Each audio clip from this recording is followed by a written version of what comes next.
Noah Webster Educational Foundation, we talk about core principles and best practices in education. But let's go back to science.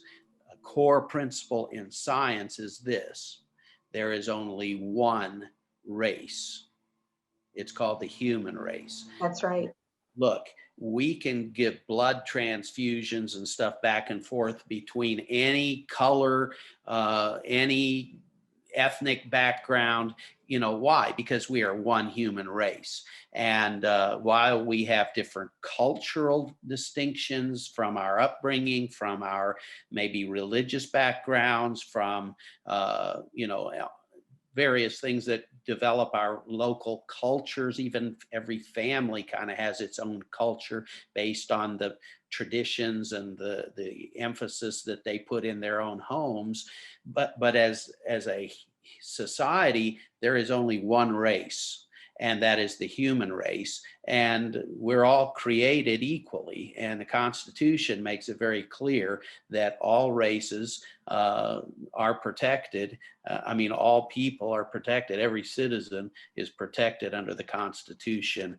And so I think it's important for us to get back to some of those basic things and be careful about things that divide us. There are things, obviously, in this country that do divide us. A lot of it's ideology.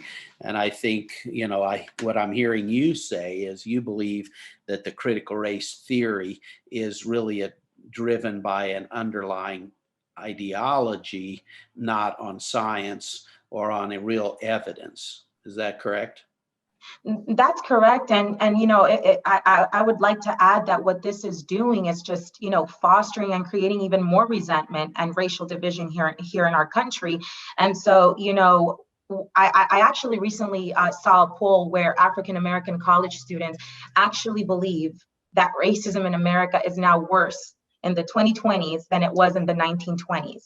And, if that doesn't shake you and make you, pause and wonder what's happening, what's really being pushed here, then I don't know what will.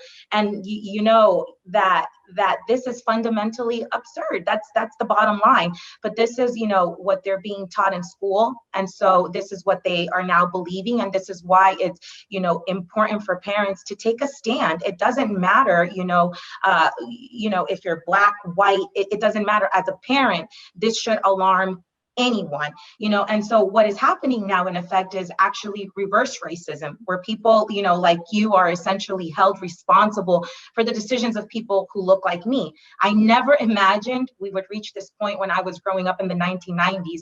You were responsible for your own destiny, and it's scary. It's really scary, but we're getting further and further away from that every day. And so I can't, stress enough why it's so important for parents to take a stand, for parents, to be responsible, to step into their role, as a father, as a mother, and to, do your part to educate your children at home, because education doesn't start at school. Education starts at home. And as parents, we have that responsibility to ensure that we're educating our children properly, so that, when they're faced with, things like critical race theory, they don't fall victim, and they don't get trapped into believing and into thinking, things that are not factual.